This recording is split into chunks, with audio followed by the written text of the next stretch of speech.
In the last hour, we got a copy of the search warrant that sheds more light on the investigation and how police ultimately made the arrest. WRAL's Chelsea Donovan is live outside the Wake County Justice Center, where the suspect, Andrew Graney, will go before a judge. Chelsea, you were there when he was taken into custody yesterday and will be in court for his appearance today.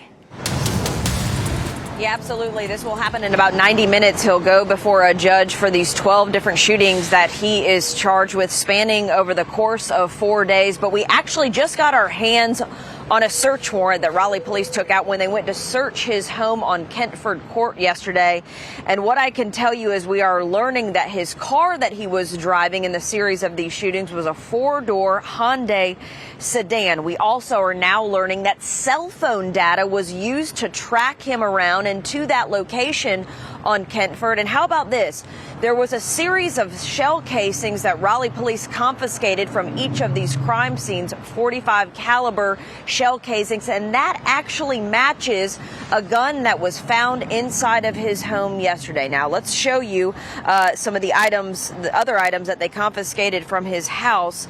You can see here they confiscated a digital camera, a laptop, a handgun, as I mentioned, a magazine case, live ammunition, and shell casings as well. Now this is video of Andrew Graney being processed very early this morning at the magistrate's office. He faces a slew of felonies, 1 count of assault with a deadly weapon with intent to kill, 11 counts of discharging a weapon to an occupied house or car. We now know that Graney is an NC State senior majoring in anthropology, but the university did not know yesterday during the series of shootings near Centennial campus that was the case. They are now collaborating with Raleigh police on this investigation. Now, more than 24 police officers swarmed this neighborhood on Kentford Court in southwest Raleigh last night and took him into custody. Now, we should mention another man was also detained, but police released him and he was not charged. Now, I want to mention I just got off the phone with a defense attorney here, and he says that these are Class D felonies, at least the series of shootings.